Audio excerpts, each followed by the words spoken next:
আসসালামু আলাইকুম। Hello everyone, সবাই কেমন আছেন? আশা করি ভালো আছেন। আজকে আমি নিয়ে আসলাম শীতের শিং মাছ দিয়ে লাউ শাকের টাটকা টাটকা ঝোল। শীত এসে পড়েছে এবং চলেও যাচ্ছে। আমরা কম বেশি বাসায় লাউ শাকের ঝোল রান্না করে থাকি। আমি আজকে শিং মাছ দিয়ে সবুজ সবুজ করে লাউ শাকের ঝোল একেবারে অল্প সময়তে অল্প মশলা দিয়ে তৈরি করে দেখাবো। রেসিপিটা যদি বাসায় হুবহু ফলো করেন, আপনিও খুব সহজে খুব মজাদার এবং অল্প সময়তে স্বাস্থ্যকর একটি লাউ শাকের ঝোল রান্না করতে পারবেন। এখানে আমি লাউ শাকগুলো কেটে নিয়েছি, আর এখানে আমি লাউ শাকের ডাঁটাগুলো দেখতেই পাচ্ছেন সুন্দর করে কেটে পরিষ্কার করে রেখে দিয়েছি। আমি এখানে লাউ শাকের ডাঁটাগুলো আলাদাভাবে কেটে রেখেছি, কারণ লাউ শাকের ডাঁটাগুলো সিদ্ধ হতে সময় লাগে।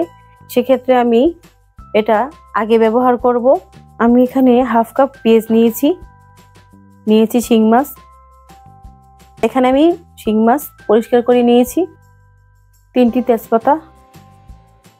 চলুন শুরু করা যাক। আমি এখানে একটি প্যান নিয়েছি, এখানে আমি দিয়ে দিলাম হাফ কাপ পরিমাণ তেল, সয়াবিন তেল।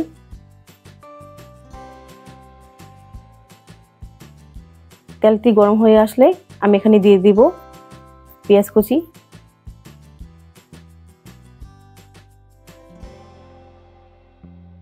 আমি পেঁয়াজটি নরম হওয়ার জন্য দিয়ে দিব 2 চামচ লবণ। কালার আসার আগ পর্যন্ত এটা ভেজে নেব। কালার এসে পড়েছে, এখন আমি দিয়ে দিব 3 চামচ আদা রসুন বাটা। আদা রসুনটা দেওয়ার পর আমি একটু ভেজে নেব। দিয়ে দিলাম পানি, সামান্য একটু পানি। তারপরে দিয়ে দিলাম মশলা, দিয়ে দিলাম 2 চামচ ধনিয়ার গুঁড়া, 1 চামচ মরিচের গুঁড়া, 1 চামচ হলুদের গুঁড়া। তারপর আমি 2টা তেজপাতা দিয়ে দিলাম। আমি মাছগুলো দিয়ে দিলাম। এখন আমি মাছটা কষিয়ে নিব। এখন আমি মাছটা 5 মিনিট কষিয়ে নিব, চুলাটা মিডিয়াম টু লো হিটে রেখে। তারপর আমি শাকের ডাঁটাগুলো দিয়ে দিব। এখন আমি শাকের ডাঁটাগুলো দিয়ে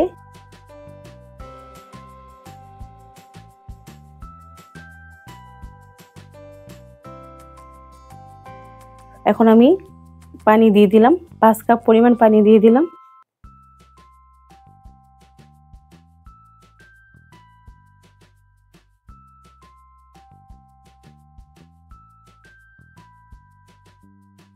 পানি দেওয়ার পর এখন আমি 5 মিনিট হাই হিটে রাখবো।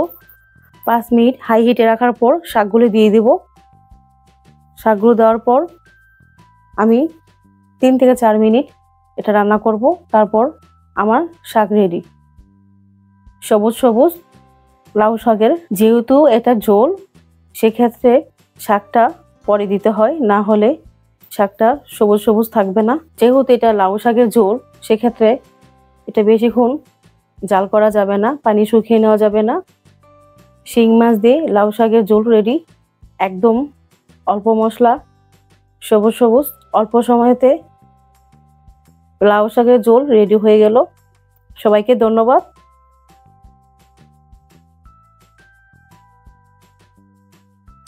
অবশ্যই সাবস্ক্রাইব করবেন, পাশে থাকা বেল আইকনটি ক্লিক করে দিবেন। আল্লাহ হাফেজ।